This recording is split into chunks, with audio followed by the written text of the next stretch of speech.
Hello, good morning. Jai Hind aspirants. Welcome to UC Academy, a one-stop solution for UPSC CAPF. हम UPSC 2026 के लिए weekly current affair पढ़ रहे हैं. हमारी लास्ट सीरीज में आपका रिस्पांस अच्छा रहा तो हम ये सीरीज कंटिन्यू करते रहेंगे आगे तक. आज की सीरीज में हम बात करेंगे जो लास्ट वीक में करंट अफेयर रहे. जैसे तुम देख सकते हो ये करंट अफेयर है, न्यूक्लियर टेस्ट के बारे में बात हुई. अच्छा, आपके ऑर्गेनाइजेशंस के बारे में, आसियान के बारे में काफी बात हुई. उसमें पीवाईक्यूज हैं, मैंने पीवाईक्यू ऐड करे हैं, तुम्हें बताया कि किस तरह से क्वेश्चन पूछा जा रहा है और किसी ऑर्गेनाइजेशन के ऊपर क्वेश्चन पूछा गया. तो वो सब कुछ हमारी इस पीडीएफ में ऐड है. तो आज के दिन हम ये पूरा करेंगे करंट अफेयर. और शुरू करने से पहले एक बार आपको बता दूं, हमारे ऑनलाइन कोर्सेज शुरू हो गए हैं, फाउंडेशन कोर्सेज. उसमें आपको 200 आवर्स का ऑनलाइन रिकॉर्डेड लेक्चर्स मिलेंगे हर सब्जेक्ट के. Polity, economy, geography, environment. Paper 1 paper 2 दोनों कवर किया जाएगा. उसमें टेस्ट सीरीज भी रहेगी. आंसर राइटिंग के ऊपर ज्यादा फोकस रहेगा और मैं भी उसमें आपकी मदद करूंगा कि कैसे आप आंसर राइटिंग अपनी इंप्रूव कर सकते हैं और मार्क्स क्यों कर सकते हैं. आपको कॉम्प्रिहेंसिव मटेरियल हमारी यूसी एकेडमी की एप्लीकेशन है, उसके ऊपर आप जाइए. आपको करंट अफेयर मिलेगा, डेली एमसीक्यूज मिलेंगे, आपको पढ़ने के लिए मटेरियल मिलेगा और मंथली कंपाइलेशन भी आएगी जो डायरेक्टली पेपर में आएगी. जैसे मैं पढ़ता हूं कैसे करंट अफेयर आते हैं पेपर में पीवाईक्यू को एनालाइज करके, वैसे ही हम यहाँ पे अपलोड करेंगे. और हमारा टेलीग्राम चैनल है, यहाँ पे भी तुम ज्वाइन कर सकते हो, यहाँ पे भी तुम्हें अपडेट मिलती है. So do not waste time, let's get started with the today's current affair. So recently तुमने देखा जब ट्रंप ने बात करी न्यूक्लियर टेस्ट की, यूएसए ने बोला कि we will start again the nuclear test. तो बात आती है कि ये क्या चल रहा है. तो after 33 years of moratorium, US president announced resuming nuclear weapon testing again. तो इससे क्या इंपैक्ट आएगा, ये ग्लोबल सिक्योरिटी और एनवायरमेंट के लिए काफी इंपैक्टफुल हो सकता है, क्योंकि न्यूक्लियर टेस्ट से आपका जो एनवायरनमेंट है, इकोसिस्टम है, वो भी अफेक्ट होता है. तो हम बात कर लेते हैं कि यूएसए ने पहले जो आपका न्यूक्लियर वेपन एटॉमिक बॉम्ब था वो यूज करा था 1945 में जापान के ऊपर, वर्ल्ड वॉर 2 के ऊपर, जब इन्होंने उनके पोर्ट के ऊपर गिरा दिया था बॉम्ब, मतलब अटैक कर रहा था जापान में. उसके बाद यूएसए ने भी इनके ऊपर अटैक करा हिरोशिमा में 6 अगस्त 1945. कौन सा बॉम्ब? Little bomb. आपसे पूछ लेगा क्वेश्चन कि हिरोशिमा लिटिल बॉय और Nagasaki fat man, match the column में. तो उस तरह से क्वेश्चन पूछ सकता है. हिरोशिमा में लिटिल बॉय, नागासाकी में फैट मैन, इन्होंने बॉम्ब गिराया था. अभी अगर हम बात कर रहे हैं न्यूक्लियर वेपन्स की, न्यूक्लियर टेस्टिंग की, तो आपको याद होगा 2024 में जो आपको नोबेल पीस प्राइज मिला है वो किसको मिला है? निहान हिडानक्यो. ये एक ऑर्गेनाइजेशन है. किस लिए काम करती है? ये काम करती है यहाँ पे for its effort to achieve a world free nuclear weapons and for demonstrating to the witnessed testimony that nuclear weapon must never be used again. ये बात करते हैं कि जैसे न्यूक्लियर वेपन जापान में यूज करा गया था तो उसके बाद कितने ज्यादा लोग इंपैक्ट हो गए थे उनके लिए, तो उसके लिए बात करती है for demonstrating witness testimony that nuclear weapon must never be used again. तो ये बात उसी की करता रहता है. अब आगे अगर न्यूक्लियर पीस प्राइज की बात चल रही है तो हम 2025 के न्यूक्लियर पीस प्राइज की बात भी कर लेते हैं, जो इस बार मिला है मारिया कॉर्निया मचादो.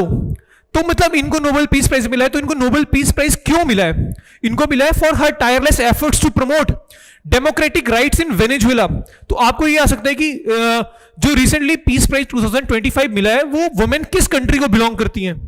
तो ये पीवाईक्यू बन के आ सकता है आपका वेनेजुएला. तो इसको याद रखेंगे. किस लिए काम करे उन्होंने? Peaceful transition from democratic to democracy. तो इसके ऊपर इन्होंने बहुत ज्यादा काम करा. अब अगर हम न्यूक्लियर टेस्ट की बात ही कर रहे हैं तो हमें अपने इंडिया के बारे में, न्यूक्लियर टेस्ट के बारे में भी बात करनी चाहिए. न्यूक्लियर टेस्ट, इंडिया ने 2 न्यूक्लियर टेस्ट ऑर्गेनाइज कराए हैं, कंडक्ट करे हैं. तो उनके बारे में एक बार देख लेते हैं दोबारा. इंडिया ने 2 न्यूक्लियर टेस्ट कंडक्ट करे हैं. वो मई 1974 में कंडक्ट करा है और एक मई 1998 में कंडक्ट करा है. जो इंडिया ने मई 1974 में कंडक्ट करा उसका नाम था स्माइलिंग बुद्धा.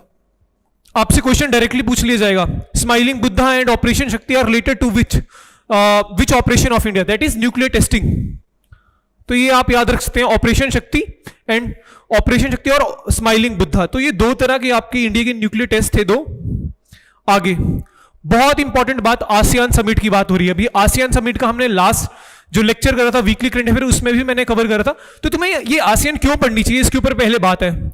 आसियान क्योंकि 2 बार यूपीएससी सीएपीएफ में पूछ चुका है. ये 2024 में क्वेश्चन आया था कि 43rd आसियान समिट कहां हुई थी, और 2024 में क्वेश्चन आया उसमें आपकी इसने बात करी कि जो आपके एससीओ है, ये जो आपका सार्क है, ये जो आपका एपेक है और ये जो आपका आसियान है, इनका तुम क्रोनोलॉजी बनाओ, तुम बताओ कि कौन से ईयर में कौन सा फॉर्म हुआ था।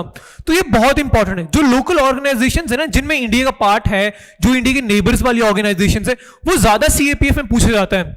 और इसके अलावा और पूछे जाते हैं वो, जैसे देखो जो इंपॉर्टेंट होती हैं, जैसे G7 कंट्रीज कौन कौन सी हैं। G7 countries are member of G20। BRICS के बारे में पूछेगा, आसियान के बारे में पूछेगा, यूएनएससी के परमानेंट मेंबर्स के बारे में पूछेगा। तो ये सब क्वेश्चंस आपके आते रहते हैं। तो आज इसी के बारे में बात करेंगे हम। ठीक है, आसियान समिट है, ये आपकी 47th आसियान समिट हुई है। कहां पे हुई है? कोलालंपुर, मलेशिया में हुई है। इसमें एक नई चीज हुई है, न्यू मेंबर ऐड हो गया है। पहले इसमें 10 मेंबर थे, अब कितने हो गए हैं? +1 होके इसमें 11 मेंबर्स हो गए हैं आसियान समिट में। कौन ऐड हुआ है? तैमोर लिस्ते, यार लिस्ते तमोर, मतलब ईस्ट तैमोर बोलो या तैमोर लिस्ते बोलो तुम। ठीक है, आगे बात करते हैं। तो इसमें बोला जाता है कि ये फॉर्म कब हुई। जैसे मैंने तुम्हें पीवाईक्यू दिखाया कि 2025 में इन्होंने आपको ऑर्गेनाइजेशन दे दी, उनका आपको क्रोनोलॉजी सेट करनी थी कि वो कौन सी ईयर में फॉर्म करें। तो मैं भी इसी तरह पढ़ता था कि इनका एक जो लोकल ऑर्गेनाइजेशंस है उनके ऊपर पढ़ लो, कौन से ईयर में बनी, कौन से डिक्लेरेशन से बनी, ताकि तुम्हें जब पेपर में आए तो तुम क्रोनोलॉजी सेट कर पाओ। ठीक है, 1967 में ये फॉर्म हुई, बैंकॉक डिक्लेरेशन, याद रखेंगे। अब इसमें इंडिया का क्या इंटरेस्ट है आसियान समिट में? क्यों इंडिया के लिए आसियान कंट्रीज बहुत इंपॉर्टेंट है? इंडिया नेबरहुड फर्स्ट पॉलिसी की बात करता है। क्यों करता है? देखो, सबसे पहले बात आती है IMT corridor, India Myanmar Thailand corridor, India Myanmar Thailand corridor. और ये जो मैंने लिखा है, मोरे एक जगह है, कहां पे है? मणिपुर में। और आगे कौन सी है? ये मैसोत, ये कहां है? थाईलैंड में। ये क्यों इंपॉर्टेंट है? सिविल सर्विसेज में डायरेक्ट क्वेश्चन आ गए थे इसके ऊपर कि कैसे कनेक्ट किया जाएगा, तो ऐसे कनेक्ट किया जाएगा इन दो जगह से। कालादान प्रोजेक्ट, ये बहुत इंडिया के लिए बहुत इंपॉर्टेंट है। इसमें क्या करेगा? इंडिया कनेक्ट करेगा नॉर्थ ईस्टर्न स्टेट्स को by Sittwe port of Myanmar, इसके थ्रू हम कनेक्ट करेंगे। अच्छा, आगे बात आती है AITI-GA, ये क्या है? ये है आपका ASEAN India trade goods agreement है। ये आपका क्या हुआ कि ये गुड एग्रीमेंट बनाने की बात कर रही है इंडिया और आसियान, जो 2022 में शुरू हुआ और 2025 तक चलेगा। ठीक है, अब आगे बात करते हैं। हमने ऑर्गेनाइजेशन का क्वेश्चन मैंने तुम्हें दिखाया कि यूपीएससी CAPF के लिए ऑर्गेनाइजेशन का क्वेश्चन पूछती है, तो तुम्हें किस तरह अपने ऑर्गेनाइजेशन को प्रिपेयर करना चाहिए, तो उसके ऊपर बात चल रही है। देखते हैं आगे। अच्छा, ग्रुपिंग्स की बात कर रहे हैं। ग्रुपिंग्स में मैंने कौन सा रखा है? RCEP, regional comprehensive economic partnership, ये एक ग्रुपिंग है। अच्छा, इसमें क्या इंपॉर्टेंट चीज तुम्हें याद रखनी है? सबसे पहले इंडिया इसका मेंबर नहीं है। इसमें कौन कंट्री मेंबर है? आसियान है, पर आसियान में अब तो 11 मेंबर हो गए हैं, बट 11 मेंबर नहीं है इसके मेंबर, इसके सिर्फ जो पहले के 10 हैं वो मेंबर कंट्रीज हैं। आगे और मेंबर्स हैं, Japan, south Korea, China, Australia, New Zealand, तो ये सब इसमें मेंबर्स हैं। अच्छा, आगे IPEF, Indo Pacific economic framework. ठीक हो, क्वाड कंट्रीज कौन है? क्वाड कंट्रीज तुम देख सकते हो, जो मैंने यहां पे मेंशन करा हुआ है। क्वाड में कौन कौन आता है? India, US, Australia, Japan.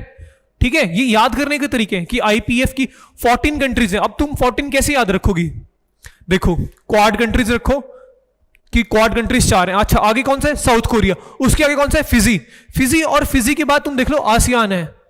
तो ठीक है, आसियान है ये तुम्हारा। अब देखो, आसियान है, आसियान में तुम्हारी सारी कंट्रीज इसकी मेंबर नहीं है। देखो, 3 तो नहीं थी, म्यांमार, लाओस, कंबोडिया, ये तुम्हारी मेंबर नहीं थी।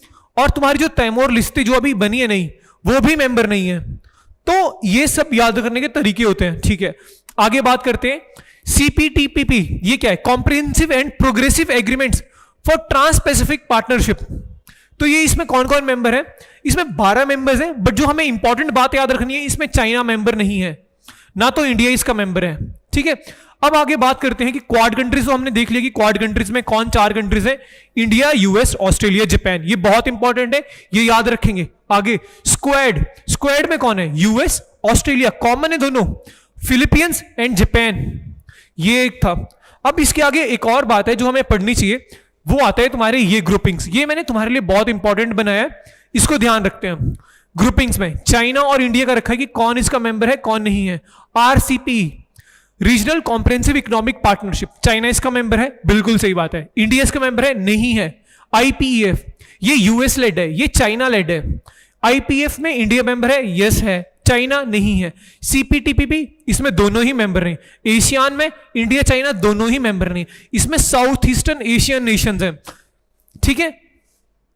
ओके, आगे बात करते हैं, ठीक है। तो ये देख सकते हो तुम, आपका 2024 में क्वेश्चन आ गया था आसियान के ऊपर कि कौन कहां पे ये समिट आपकी हुई है, और अगले साल क्वेश्चन आया कि तुमने ये जो ऑर्गेनाइजेशंस हैं इनको क्रोनोलॉजिकली ऐड करो। तो जैसे हमने आज आसियान पढ़ लिया, हमने क्या पढ़ लिया, जो रिसेंट समिट कहां हुई, मलेशिया कोलालंपुर में हुई, ठीक है, हमने वो बात कर ली। अच्छा, ये क्रोनोलॉजी कौन से ईयर में बना, हमने ये भी बात कर ली, 1967 बैंकॉक डिक्लेरेशन। देखो, मैं जैसे प्रिपरेशन करता था, जब ये न्यूज में आती हैं हम उन्हीं से न्यूज बनाते हैं, उन्हीं से हम अपने नोट्स बनाते हैं और ऐसे ही पढ़ते हैं, जैसे मैं तुम्हें कॉम्प्रिहेंसिवली पढ़ा रहा हूं, ठीक है। आगे बात करते हैं India ASEAN ties making steady progress, PM ने बात करा। जो अब ये होगी, अब आसियान समिट हुई तो और भी समिट्स हुई, जैसे 22nd ASEAN India summit being held in Malaysia capital Kuala Lumpur, और announced further deepening of India ASEAN cooperation in the domain of maritime and security in 2026, और mister Modi welcome Timor Leste as the newest member of the ASEAN, ठीक है। अच्छा, अब देखो, कोलालंपुर ने handle कर लिया, सबमिट कर ली, ऑर्गेनाइज कर दी। अब उसके बाद क्या होता है कि चेयरमैनशिप दूसरे को दी जाती है। तो Philippines takes the ASEAN chair with focus on South China सी।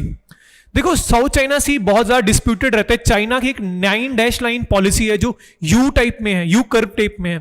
तो उसमें चाइना बोलता है कि कुछ रीजन्स जो हैं, कुछ आइलैंड्स जो हैं वो हमारे हैं, तो उसी के बीच में डिस्प्यूट चलता रहता है। तो फिलीपींस ने भी बोला है कि हाँ, हम चेयर ले रहे हैं पर हम फोकस करेंगे साउथ चाइना सी के ऊपर। साउथ चाइना सी इनके लिए बहुत इंपॉर्टेंट है क्योंकि उससे ग्लोबल ट्रेड होगा। जितना भी मैरीटाइम बिजनेस होता है आसियान कंट्रीज उसी से बनती हैं, उसी से पैसा कमाती हैं, ठीक है। ओके, अब देखो, तुम्हें यहां पे एपेक दिख रही होगी, एशिया पैसिफिक इकोनॉमिक कॉर्पोरेशन 1989 में फॉर्म करी है, ठीक है। तो अब देखते हैं आगे, ये भी हुई APEC, Asia Pacific economic corporation, ठीक है। ये कहां हुई, देखिए इसकी हेडलाइन क्या है, Xi Jinping takes centre stage at APEC meet, promises to defend global free trade, ठीक है। एपेक जो मीट हुई इसमें इंडिया मेंबर नहीं है, नॉट ए मेंबर। इंडिया इसमें सिर्फ ऑब्जर्वर है, ये देख सकते हो तुम, India act as a observer status. ये इंपॉर्टेंट बात है, तुमसे पूछ लेगा India is the member of APEC, तो तुम रॉन्ग करोगे। आगे बात आती है यूएस एंड चाइना मेंबर, ये बहुत इंपॉर्टेंट मेंबर। देखो, यूएस और चाइना जहां पे भी मेंबर होंगे वो तुम्हारे पीवाईक्यू में क्वेश्चन बन सकता है। तो हमने ऊपर तुमने देखा, मैंने तुम्हें 4 ऑर्गेनाइजेशंस करवाई हैं ऊपर, आरसीईपी, आईपीईएफ, सीपीटीपीपी, आसियान। तो इनके तुम्हें पता होना चाहिए मेंबर कौन कौन से हैं। एक हम सीरीज भी बनाएंगे, उसमें मैं ये सारी ऑर्गेनाइजेशंस को एक एक करके डिटेलिंग में तुम्हें बता दूंगा, ताकि तुम जब आओ एक बार देखा, खत्म बात, आगे बढ़ते हैं, ठीक है। तो ये याद रखना, यूएस एंड चाइना इसमें मेंबर हैं। अब तुमसे क्वेश्चन पूछ रहे थे क्रोनोलॉजी का, तो तुम्हें पता होना चाहिए फॉर्म्ड कौन सी ईयर में, 1989। अब इसके मेंबर्स जो है, तुम्हें सारे मेंबर याद नहीं रखने, तुम्हें क्या क्या याद रखना चाहिए। देखो, इसमें चाइना मेंबर है, रशिया भी मेंबर है, यूएस भी मेंबर है, तो ये तीनों ही इंपॉर्टेंट हो जाते हैं तुम्हारे लिए, ठीक है। और ये हेल्ड कहां हुई, अब ये बात आता है, जैसे तुम्हें मैंने पूछ लिया कि आसियान का क्वेश्चन पूछ लिया, तुमसे अगले साल पूछ लेगा कि recently the APEC summit has been organised, it is organised in which of the following country, तो तुम्हें कंट्रीज देगा। तो कहां पे हुई, कोरिया। कोरिया कौन सी, साउथ कोरिया में, ग्योंजू, ग्योंजू एक जगह है, वहां पे ये ऑर्गेनाइज हुई है, तो तुम्हें इतना पता होना चाहिए, ठीक है। ओके, मैं तुम्हें ये पीडीएफ भी प्रोवाइड कर दूंगा ताकि तुम इससे डायरेक्टली पढ़ पाओ। अब देखो, ये 2024 में क्वेश्चन आए दोनों, मैंने तुम्हें बताया ना कि ये क्वाड मैंने तुम्हें पढ़ाया, क्यों पढ़ाया, देखो कोई ना कोई ऑप्शंस तुम्हें आ जाती है। जैसे ये आया था 2024 में क्वेश्चन, क्या था, which of the following statements with regard to India's maritime initiative SAGAR is correct. SAGAR है क्या, security and growth all in the region, एक इंडिया का मैरीटाइम इनिशिएटिव है जिसमें इंडिया इंश्योर करता है कि जो तुम्हारा इंडियन ओशन का रीजन है उसमें हम सिक्योरिटी प्रोवाइड करेंगे। जैसे तुम देखते हो कि इंडो पैसिफिक जो रीजन है उसमें यूएस इंडिया बात करते हैं कि इसको स्टेबल रखना है ताकि मैरीटाइम सिक्योरिटी बनती रहे। अभी तुमने देखा था कि जो हमारे रेड सी है उसकी तरफ कई जो रेबल्स या कुछ और ऑर्गेनाइजेशंस हैं उन्होंने अटैक करा, जो मैरीटाइम ट्रेड है उसके लिए हासिल करता है, क्योंकि चाइना को भी इंडिया को भी अपना ऑयल इंपोर्ट है, अपना जो ट्रेड है वो सेफ चाहिए, तो पायरेट्स क्या करते हैं, अटैक कर देते हैं। तो हमें क्या करना है, हमें अपने मैरिटाइम जो ट्रेड है उसको इंश्योर करना है कि सेफ रहे। उसके लिए क्या है, हमें ऐसे इनिशिएटिव्स चाहिए होंगे, तो उसी के ऊपर यूपीएससी क्वेश्चन पूछता है। तो ये डायरेक्टली था, बाकी ऑप्शन सब गलत थी, डायरेक्टली ये सी थी। It aimed at promoting maritime cooperation with countries of the Indian Ocean region. तो ये देख रहे हो डायरेक्टली, तुम इसको पेपर 2 में भी यूज कर सकते हो, सागर को। अगले बात करते हैं, अगला क्वेश्चन था कि all G7 countries are member of G20। अब G7 कंट्रीज कौन सी है, तो ये देखो मैंने एक ट्रिक बनाई है, जापान, जूस और जीएफ लिख सकते हो तुम। Japan, United states, Italy, Canada, England, Germany and France. ठीक है, तो तुम्हें ये G7 कंट्रीज यहां से पता लगी। ओके, आगे बात आती है, ये तो है, पहली स्टेटमेंट बिल्कुल सही है। दूसरी स्टेटमेंट बोलती है, क्या बोलती है, all BRICS countries are member of G20। अब तो देखो ब्रिक्स की क्या बोलते हैं, मेंबरशिप भी बढ़ गई है, तो सारी ब्रिक्स की कंट्री तो पहले भी नहीं थी, अब भी नहीं है, तो ये ऑप्शन हो जाती है गलत। अगली, all ASEAN countries are member of G20। नहीं, सारी नहीं है, ये तो तुम अभी के प्रेजेंट ये कंटेक्स्ट में भी देख सकते हो कि तैमूर लिस्ते अभी है, वो नहीं है मेंबर इसका, तो गलत हो गया। All permanent members of the United, ये जो सिक्योरिटी काउंसिल है, कौन सी काउंसिल है, यूनाइटेड नेशन सिक्योरिटी काउंसिल, जिसमें 5 कंट्रीज मेंबर है, जिनके पास वीटो है, उनके पूछ रहे हैं, और मेंबर ऑफ द G20। बिल्कुल सही बात है, तो इसका राइट आंसर है 4। ओके, तो ये तुम देख रहे हो पीवाईक्यू के ऊपर ही फोकस कर रहे हैं, जो न्यूज़पेपर में आ रहा है वो सब तुम पढ़ोगे और वही आएगा पेपर में। जैसे एक बार मैं तुम्हें दोबारा बता दूं कौन कौन सी ऑर्गेनाइजेशन इस बार न्यूज में है, तुम एक बार उनको देख लो और पढ़ लेना एक बार। हमने तो करा दिया रिवीजन मैंने, तुम भी एक बार पढ़ लेना। देखो RCEP की बात हो रही है, रीजनल कॉम्प्रिहेंसिव इकोनॉमिक पार्टनर। इसकी क्यों बात हो रही है, क्योंकि इसमें एशियान कंट्रीज भी हैं और चाइना भी तुम्हारा मेंबर है। ठीक है, अब तुमने देखा कि हमने ऊपर बात करी है, ये आसियान समिट हुई, उसके ऊपर तुम्हें पता होना चाहिए। एपेक्स समिट हुई, कहां हुई, साउथ कोरिया, ग्यानजो में हुई। तो तुम सभी ये सब चीजें याद रखो मेरे साथ और इनका रिवीजन करते रहो। मेरी वीडियोस को तुम 2x पे देखो ताकि तुम और फास्ट देख पाओ। अगर ये 40-45 मिनट की होती है तुम उसको हाफ कर लो टाइम को। ओके, आगे बात करते हैं। G20 कंट्रीज की बात हुई, तो G20 कंट्रीज में कितने मेंबर्स हैं? G20 कंट्रीज में 19 कंट्रीज मेंबर है। ठीक है, और 2 ऑर्गेनाइजेशन है, यूरोपियन यूनियन और अफ्रीकन यूनियन। ये कब हुआ था? जब इंडिया ने G20 समिट होस्ट करी थी 2023 में, तब अफ्रीकन यूनियन को इंडिया ने पार्टिसिपेट किया था। उस टाइम पे इंडिया के मोटो क्या था? वसुधैव कुटुंबकम। ठीक है, अब इसके मेंबर्स देखो, अफ्रीकन यूनियन, यूरोपियन यूनियन, ये तुम्हारी आ गई G7 कंट्रीज। ऊपर क्वेश्चन था ना इसके ऊपर। ओके, आगे ब्रिक्स में मैंने ये नाम रखा है, ब्राजील, रशिया, इंडिया, चाइना, ये south Africa, Mexico, Turkey, Indonesia, Australia, south Korea, Argentina. अब तुम सोचोगे इसको याद कैसे करूं? ठीक है, तुम्हें G7 कंट्रीज याद है, ये तुम्हें ब्रिक्स नाम याद है। ठीक है, अब देख यूएस है, यूएस के नीचे कौन कंट्री है? मैक्सिको है, यहां से याद रखो मैक्सिको। अब टर्की एक बहुत बड़ा प्लेयर है, G20 एक बहुत बड़ी ऑर्गेनाइजेशन है, तो उसमें तुम देख सकते हो कि जैसे टर्की बहुत बड़ी ऑर्गेनाइजेशन है। जैसे अब तुम देखो इजराइल पैलेस्टीनी वॉर हो रही है, उसमें भी टर्की काफी बोल रहा था। जब इंडिया पाकिस्तान का स्टैंड ऑफ हो गया था बीच में, तो उस टाइम में भी टर्की हुआ। तो इंपॉर्टेंट कंट्री टर्की, वो भी मेंबर है। Okay, south Korea, south Korea को तुम यहां से रखो, इसमें अभी एपेक्स समिट हुई, तो ये बहुत इंपॉर्टेंट है। अब तुम देखो ये साउथ अमेरिका है, साउथ अमेरिका में 2 कंट्रीज बहुत इंपॉर्टेंट है। वो कौन कौन सी है? साउथ अमेरिका में 2 इंपॉर्टेंट कंट्रीज, वो तुम्हारी एक ब्राजील और एक अर्जेंटीना। दोनों का लैंड स्पेस बहुत ज्यादा है, तो ये दोनों उसका मेंबर है, तो तुम्हें यहां से याद हो गया। अब बात करते हो तुम पैसिफिक ओशन की। पैसिफिक ओशन में देखो इंडोनेशिया भी है तुम्हारा, ऑस्ट्रेलिया भी है और साउथ कोरिया भी है। इस तरह तुम ये सारी ऑर्गेनाइजेशन याद रख सकते हो। अब ये जो तुम्हारा सागर इनिशिएटिव है, जो security and growth for all in the region, अब ये अपग्रेड कर दिया इंडियन गवर्नमेंट ने, इसको बना दिया महासागर इनिशिएटिव।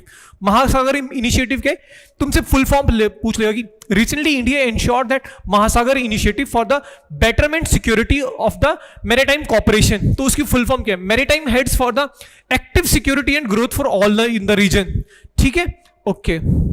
अभी देखो ये वही बात हो रही है कि जब चाइना एंड आसियान मीट करे तो दोनों के ऊपर यूएस का टैरिफ है।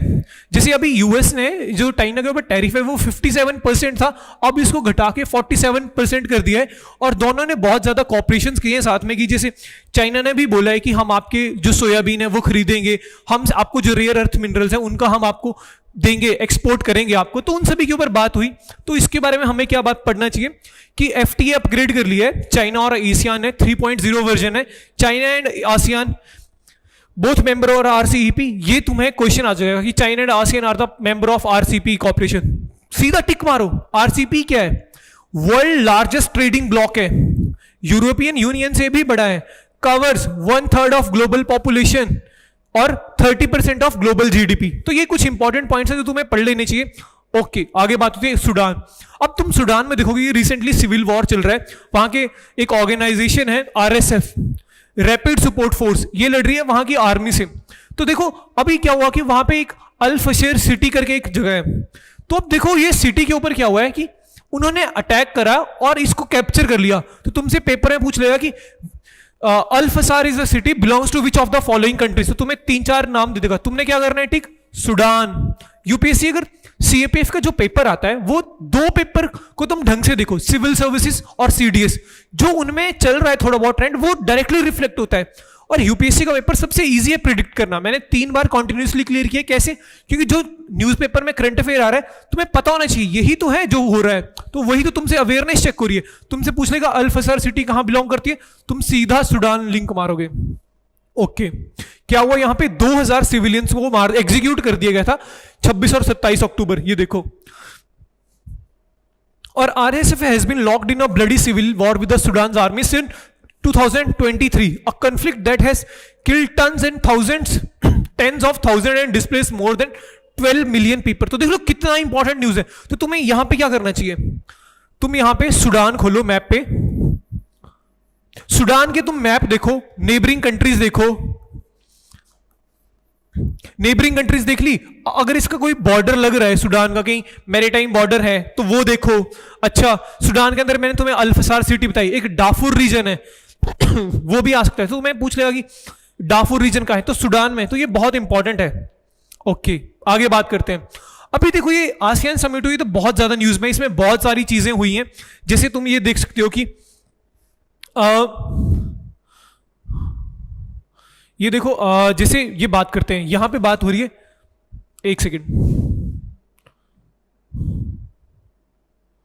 ठीक है। ओके, अब ये देखो ASEAN defence minister meeting plus, मतलब जो डिफेंस मिनिस्टर्स हैं और मीटिंग प्लस हो रही है, तो कहां पे हुई, कोलालंपुर। जो भी आसियान से रिलेटेड अगले सवाल क्वेश्चन है डायरेक्टली कोलालंपुर, मलेशिया की कैपिटल मार देना। अब ये क्या हुआ, यहां पे इंडिया और यूएस ने 10 ईयर डिफेंस फ्रेमवर्क साइन करा। उसमें क्या बात करी गई, advancing peace, security and stability in Indo Pacific, इसके ऊपर बात करते हैं। जो क्वाड समिट इंडिया और यूएस की है उसमें भी बात यही करते हैं कि हमें इंडो पैसिफिक की बात करनी है। तो क्वाड की तुम यहां पे याद कर लेना, क्वाड में 4 मेंबर्स हैं, कौन कौन है, इंडिया, यूएस, जापान, ऑस्ट्रेलिया। मैं लिख दे रहा हूं, India, US, Japan and Australia. Okay, ये बात होगी। अब इसके बारे में थोड़ी क्रोनोलॉजी पढ़ लेते हैं, इंडिया यूएस के रिलेशंस में क्या क्या बातें हैं। 2013 में क्या हुआ कि joint principle for defence cooperation, ये हमारा 2013 में हुआ। ओके, उसके बाद क्या, 2016 में recognised India as MDP, major defence partner. 2023 में India joint US led MSP. MSP क्या है, मिनरल सिक्योरिटी पार्टनरशिप, ताकि जो क्रिटिकल मिनरल, जो रेयर अर्थ मिनरल है, उनका इंडिया के पास एक्सपोर्ट इंपोर्ट दोनों होता रहे, सप्लाई चेन मैनेजमेंट चलता रहे। इंडिया में जो मैन्युफैक्चरिंग को हम और इंप्रूव करेंगे वो तभी कर पाएंगे जब हमारे पास रेयर अर्थ मिनरल्स भी आएंगे। ओके, अब 2023 में इंडिया ने क्या करा कि आर्टेमिस अकॉर्ड ज्वाइन कर लिया। अब ये क्या है कि एक्सप्लोर करना है मैंने आउटसाइड वर्ल्ड कैसा है। जैसे अभी तुम देखोगे एक्सियोम मिशन इंडिया ने करा था जुलाई 2025 में, जिसमें ग्रुप कैप्टन सुवांशु शुक्ला गए थे। ओके, फरवरी 2025 में क्या हुआ, पीएम मोदी ने यूएस विजिट करा था। जब ट्रंप इलेक्शन जीते थे उसके बाद पीएम मोदी यूएस के थे, उस टाइम पे हमने कॉम्पैक्ट इनिशिएटिव साइन करा था। ये किस लिए, military partnership and trade and technology, ये उसी के ऊपर है। तो ये सब तुम पेपर में भी यूज कर सकते हो कि इंडिया कैसे अपने बायलैटरल रिलेशंस इंप्रूव कर रहा है, हमारे डिफेंस कॉपरेशन से। एक साइड पे तुम देख रहे हो कि हमारे टैरिफ वॉर चल रहे हैं, बट वो कहीं ना कहीं हमें बेनिफिट भी कर रहे हैं। जैसे देखो अभी इंडिया ने ये सिक्योरिटी पैक्ट साइन करा, उसी टाइम पे आ गया एक news, in a U turn US give 6 month sanction relief to Chabahar port. India को फायदा दे दिया। चाहबार पोर्ट का है, ये तुम्हें ईरान दिख रहा है, ये देख रहे हो ईरान, ईरान के इधर है चाहबार पोर्ट। ये कहां के लिए है, हमने हमारे जो अंदर की सेंट्रल ईस्टर्न एशियन कंट्रीज हैं उनके लिए हमें जाना है, तो उसके लिए हमें ये ट्रेड रूट प्रोवाइड करता है अंदर जाने के लिए। सेंट्रल एशियन नेशंस के लिए। ओके, अब देखो ये ग्वादर पोर्ट है, ये कहां है? पाकिस्तान में, ये चाइना ने बिल्डअप करवाया है। अभी इसमें एक चीज क्या पढ़ने वाली है, वो तुमसे पूछ सकता है कि which of the following countries are the member of international transport and transit corridor. ये 3 कंट्रीज ने साइन करा है, इंडिया, अफगानिस्तान एंड ईरान। तो इसको तुम ये भी डाल सकते हो कि इंडिया किस तरह अपने जो अपने एक्सपोर्ट्स है उनको बढ़ाने के लिए किस तरह के एग्रीमेंट साइन करता है। और उसी बीच में बात होती है कि in Busan Trump trims China tariffs with the deal with Xi on fentanyl. ये एक ड्रग है एंड रेयर अर्थ मिनरल्स, जो मैं तुम्हें बता रहा था कि एक तो सबसे पहली बात तुम यहां पे ये देख सकते हो कि इन्होंने अपना जो आपका जो ट्रेड बैरियर्स थे वो 47% ले आए हैं 57% से। अच्छा, और चीजें क्या देखते हो? China also agree to buy 25 million ton of US soybean annually for the next 3 years। बिल्कुल सही बात है। अब जो ये चाइना का टिकटॉक ऐप है, यूएस ने बोला कि यूएस को बोला कि हाँ आप चलाइए, बस इसको ठीक हो, आपको कंट्रोल्ड ऑनरशिप चाहिए, बिल्कुल एग्री कर रहे हैं। चाइना ने एग्री कर लिया oil and gas purchases from the US. तो ये सब बातें दिख रहे हो। अब अगली न्यूज बहुत इंपॉर्टेंट है, ये तुमसे पूछ लेगा कि जो इंडिया का मैरीटाइम वीक है 2025, ठीक है, कहां पे हुआ? ये तुम्हारा हुआ महाराष्ट्र में, मुंबई में। Launch of transformative initiatives for shipping and ship building worth of 2.2 lakh crore. ये बहुत इंपॉर्टेंट है। अच्छा, इसमें क्या करा? Prime minister Narendra Modi address the maritime leaders conclave and the chaired the global maritime CEO forum at India maritime week 2025 in Mumbai, Maharashtra. Okay, इस maritime week की क्या बोलते थीम क्या थी वो तुम्हें पता होनी चाहिए। थीम थी uniting oceans one maritime vision. ये बिल्कुल इंपॉर्टेंट है, तुम ये ध्यान रखोगे। अच्छा, और क्या चीज हुई?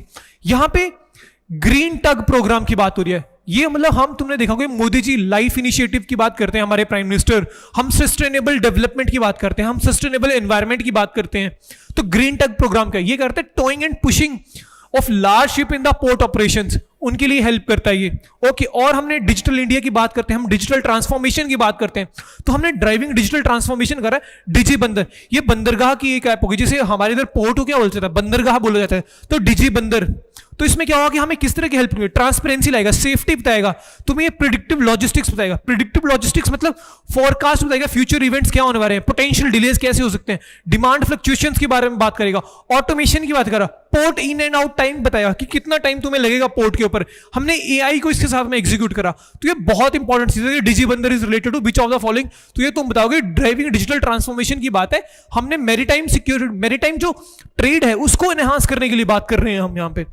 अच्छा, थोड़ी सी इसमें बात कर लेते हैं मैरीटाइम सेक्टर के बारे में, जो भी प्राइम मिनिस्टर ने बोला maritime sector. PM launched 2.2 lakh crore initiative है ये शिप बिल्डिंग सेक्टर्स के लिए, क्योंकि जब हमारा शिप्स होंगी तभी तो हम ट्रेड कर पाएंगे। मैरीटाइम लीडर्स कॉन्क्लेव को इंडिया ने चेयर इस बार करा। Ensure autonomy and inclusive growth. Inclusive growth मतलब सभी को साथ ले जाने वाले। इससे कैसे इंक्लूसिव ग्रोथ होगी? ये डायरेक्टली और इनडायरेक्टली तुम्हारी बहुत ज्यादा जॉब्स क्रिएट करेगा। ओके, केरला में थोड़ी सी चीजें और पढ़ते हैं। Vizhinjam deep water port transit hub बनाया गया एक। जेएनपीटी लार्जेस्ट और बिगेस्ट कंटेनर पोर्ट है इंडिया का। और न्यू पोर्ट महाराष्ट्र में बनने वाला है, वो कौन सा बनने वाला है? बाधवन पोर्ट। ये मैं पीडीएफ तुम्हें दे दूंगा, तुम इससे गो थ्रू कर सकते हो। और ये यूजफुल किस लिए? IMEEC के लिए, India Middle East Europe economic corridor. India to increase port handling, मतलब पोर्ट में कितना सामान आता है। तो जैसे देखो हमारा 2700 मिलियन टन पर एनम है, हम इसको एनहांस करेंगे 10,000 मिलियन टन पर एनम की बात कर रहे हैं। और मैरीटाइम बिजनेस कितना है? 60% ऑफ आवर ट्रेड। ये जो छोटी छोटी चीजें इनको तुम डायरी में लिख लो अपने, तुम्हारे पेपर 1 में काम आएगी। अब तुमसे अगला क्वेश्चन पूछ सकता है कि लॉजिस्टिक्स परफॉर्मेंस इंडेक्स कौन सा ऑर्गेनाइजेशन निकालता है? तो तुम्हें पता होना चाहिए वर्ल्ड बैंक ये निकालता है, डायरेक्टली लिख दो, ठीक है। अच्छा, इंडिया की लॉजिस्टिक्स परफॉर्मेंस में क्या रैंक है? इंडिया की 38th रैंक है आउट ऑफ 139 कंट्रीज। प्रेजेंटली क्या है? इंडिया का जो लॉजिस्टिक्स है वो 13 to 14% ऑफ हमारा जीडीपी है, ग्रॉस डोमेस्टिक प्रोडक्ट का, यहीं पे चला जाता है। तो हमारे प्रोडक्ट्स कैसे सस्ते होंगे जब हमारा ट्रांसपोर्टेशन में ही ज्यादा पैसा लग जाता है? तो हमारे टारगेट्स क्या हैं? तो हमारे जो मिनिस्ट्री ऑफ शिपिंग है उन्होंने बोला कि हम 6 to 7% ऑफ जीडीपी लाएंगे बाई 2030। तो ये हमारे इनिशिएटिव्स रहते हैं, इनके ऊपर क्वेश्चन डायरेक्टली आ सकता है तुम्हारे पास आगे। हम अमंग द टॉप 25 कंट्रीज आएंगे बाय 2030, ये भी हम टारगेट में बात करते हैं, ठीक है। अच्छा, आगे बात आती है इंडिया का नेशनल लॉजिस्टिकल पॉलिसी 2022। जैसे इस बार आगे था ना कि कोड ऑफ वेजेस एक्ट कौन से ईयर में आया था, तो तुम्हें डायरेक्टली पता होना चाहिए 2022 में हमारी नेशनल लॉजिस्टिकल पॉलिसी आई थी, ठीक है। ओके तो डिजिटल इंटीग्रेशन लॉजिस्टिकल सिस्टम्स की बात करते हैं, स्टैंडर्डाइजेशन की बात करता है, फिजिकल एसेट्स और क्वालिटी स्टैंडर्ड्स की बात करता है, स्टेट एंगेजमेंट की बात करता है। अगर स्टेट्स होंगी तो हम अच्छे से कर पाएंगे, हमें जो भी डॉक्यूमेंटेशन होगी वो इजीली हो जाएगा, हमारे पास हो जाएगी, हमें ज्यादा दिक्कत नहीं आएगी। तो हमारे उससे क्या होगा, हमारा जो एक्सपोर्ट इंपोर्ट है वो टाइम बचेगा। स्पेशलाइज एग्जिम, एग्जिम मतलब क्या है, export and import logistical model बनाए जाएंगे, लॉजिस्टिकल पार्क्स बनाए जाएंगे। ठीक है, ओके ओके आगे बात करते हैं। यस अब तुमने ये 2025 का जिसने पेपर दिया है उसको तो ये क्वेश्चन पता होगा, राष्ट्रीय विज्ञान पुरस्कार 2024। देखो जैसे हम पद्मा अवार्ड देते हैं, तुमने देखा होगा हमने पद्मा अवार्ड देते हैं, तो इन्होंने साइंस साइंटिस्ट के लिए भी इंडिया ने अनाउंस करा, ताकि लोग ऐसा नहीं है कि उसमें ही अपने आप को सोचे कि हम यहां पे आएंगे तभी हमें मिलेगा, तो यहां पे भी मिलता है। एक सेकेंड,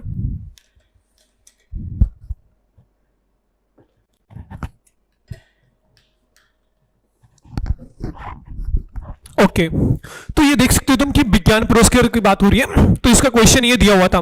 तो अब ये 2025 में भी राष्ट्रीय विज्ञान पुरस्कार 2025 दिए गए। इसमें क्या चीज तुम्हें याद रखनी चाहिए, अगर मैं पेपर होता, पद्मा अवार्ड्स में पैसे दिए जाते हैं, यहां पे कोई कैश नहीं थे, no cash like Padma awards, और ये 4 कैटेगरीज में होता है तुम्हारा।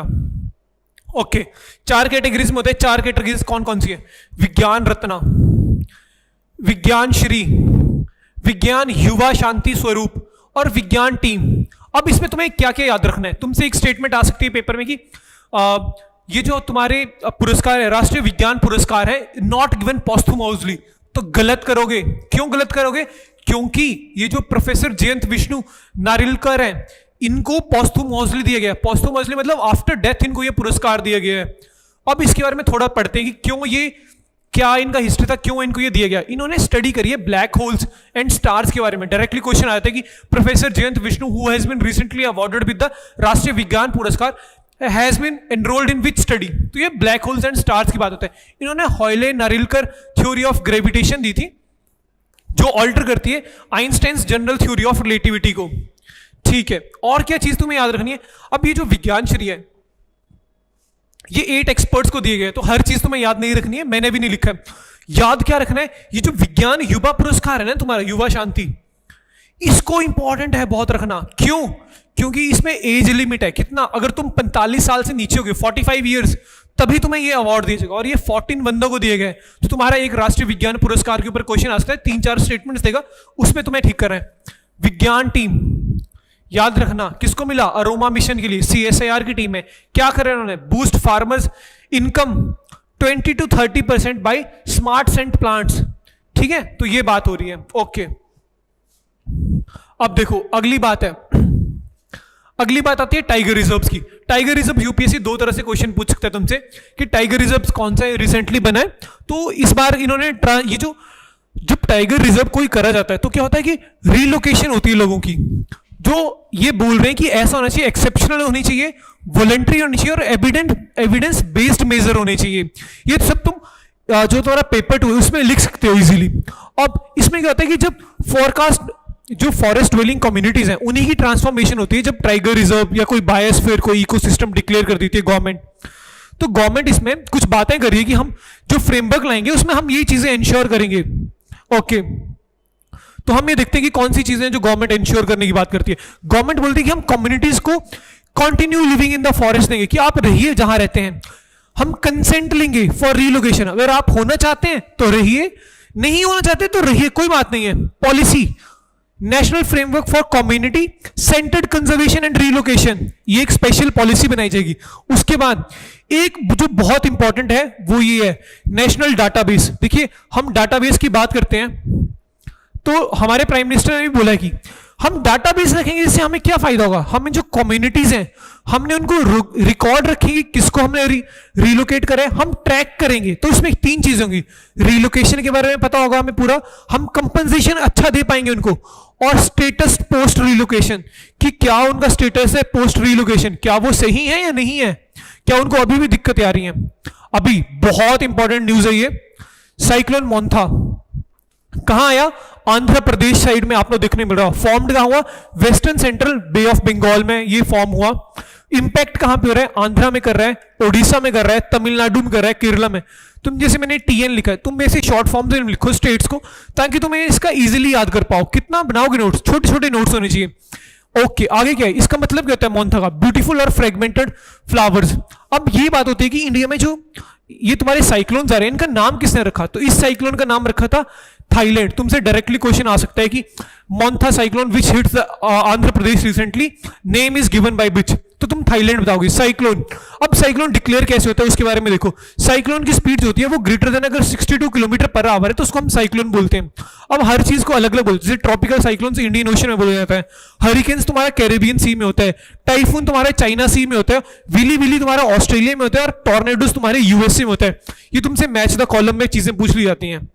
अच्छा, अब हम बात कर रहे हैं साइक्लोन की, तो हम साइक्लोन को देख लेते हैं कि हाउ डू साइक्लोन फॉर्म्स।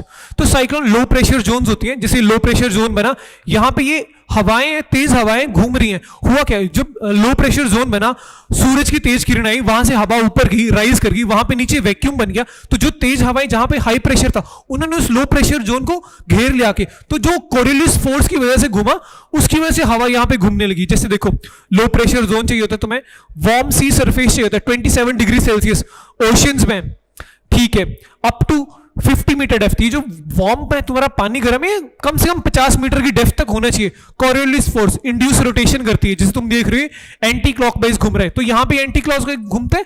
जो नीचे हमारा नॉर्थ और साउथ वाला है, वहां पे क्लॉकवाइज घूमेगा, ठीक है।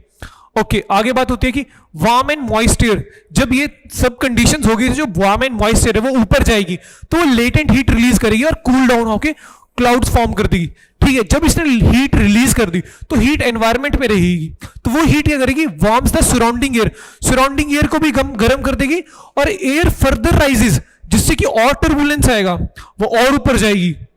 तो फिर बाद में हमें तुम्हें देखना पड़ता है कि बहुत तेज बारिश होती है, क्योंकि वो कंटिन्यूसली राइज हो रही है, बहुत ज्यादा मॉइस्चर इकट्ठा होता जा रहा है, और ज्यादा मॉइस्चर इकट्ठा हो जाएगा तो बादल बहुत बड़े बनेंगे, बादल बहुत ज्यादा बड़े बनेंगे तो बहुत ज्यादा बारिश होगी, ठीक है। आई ऑफ द साइक्लोन होती है, काम एंड क्लियर रीजन होता है, near it rising towering thunderstorms होते हैं। ओके, तो ये थोड़ी चीजें हैं जो तुम्हें पढ़ना चाहिए विंड स्पीड्स के बारे में। डिप्रेशन बोला जाता है अगर 31 टू 49 किलोमीटर पर आवर है। साइक्लोन बोला जाएगा अगर wind speed 62 kilometre per hour से ऊपर है। सुपर साइक्लोन अगर 222 किलोमीटर पर आवर के ऊपर है तो ये एक छोटी सी स्टेटमेंट आ सकती है। अभी how cyclone are named, cyclone का नाम कैसे दिया जाता है? तो यूनाइटेड नेशंस के अंदर एक बॉडी है WMO, वर्ल्ड मेट्रोलॉजिकल ऑर्गेनाइजेशन। देखो, तो इसके अंदर क्या है कि तुम एट ए टाइम वर्ल्ड में देखोगे बहुत ज्यादा साइक्लोन्स आते हैं, तो उनका साइक्लोन का हम नेमिंग करते हैं, तो हम इजीली आइडेंटिफाई कर पाएंगे कौन सा साइक्लोन है। तो इसके अंदर हमारे पे 6 RSMC हैं, रीजनल स्पेशलाइज्ड मेट्रोलॉजिकल सेंटर हैं वर्ल्ड वाइड, जो क्या बोलते हैं, और 5 regional tropical cyclone warming centres हैं जो हमें नाम देने में हेल्प करते हैं। तो IMD इनमें से एक है, इंडियन मेट्रोलॉजिकल डिपार्टमेंट।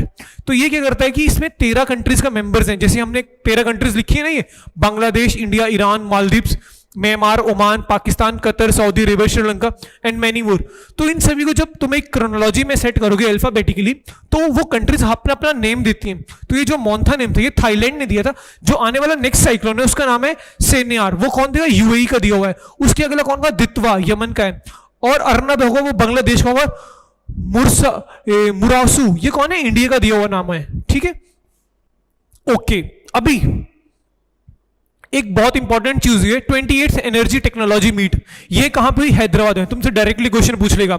इसमें छोटी सी चीज है पढ़ने की, ये है India to increase its refining capacity 258 million tons to 310 million tons by 2030। तो तुमसे डायरेक्टली स्टेटमेंट आ जाएगी। India diversified its crude oil imports greater than 40 countries में। Global oil trade is not govern by any establish set of rules such as GATT। जैसे तुम्हारा world trade का होता है ना, WTO करता है, तो ऑयल कोई ऑर्गेनाइजेशन नहीं है जो इसको रूल्स सेटअप करते हैं। गवर्नमेंट ने प्रीपोन्ड मतलब पहले ही पूरा कर लिया अपना target, 20% ethanol blending target from 2030 to 2025-26। मतलब हमारा 2030 का टारगेट था 20% ब्लेंडिंग करने का, पर हमने 2025 में ही कर लिया। आगे 2035 में इंडिया क्या करेगा? Second largest refining power capacity वाला कंट्री बनना चाहेगा। तो ये जो मैं बता रहा था तुम्हें बात, ये यहीं पे लिखी, global oil trade is not governed by any established set of rules such as GATT। तो ये डायरेक्टली MCQ आ जाएगा तुम्हारा।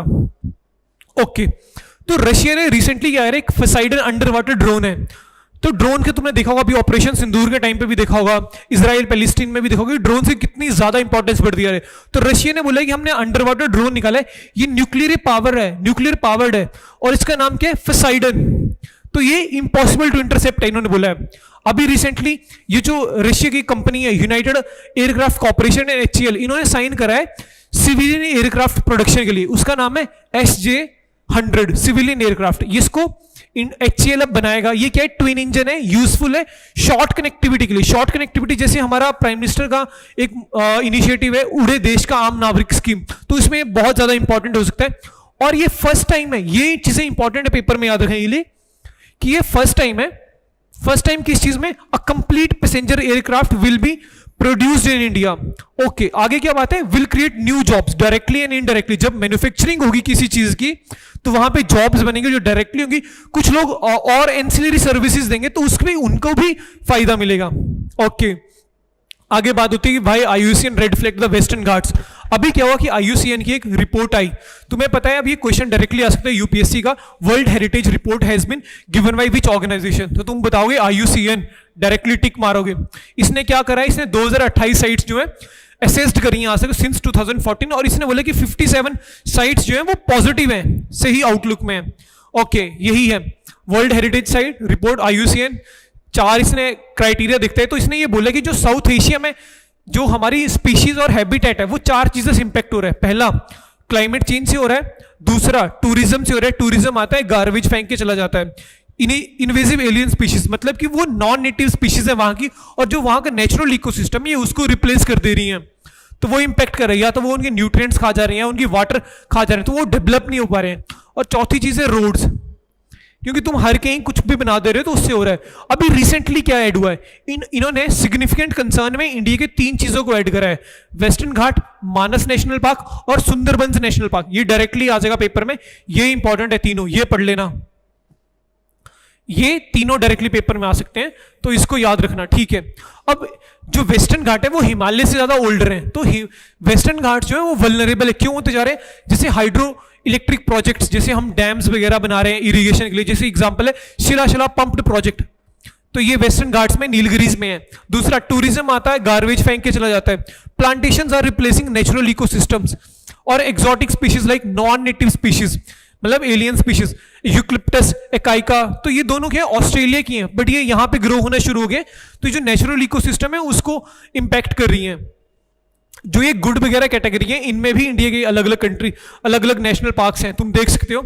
और इसमें 5वीं चीज है कि जो सेलिनिटी है मैनग्रोव रीजन में वो बढ़ती जा रही है और हैवी मेटल कंटेमिनेशन हो रहा है।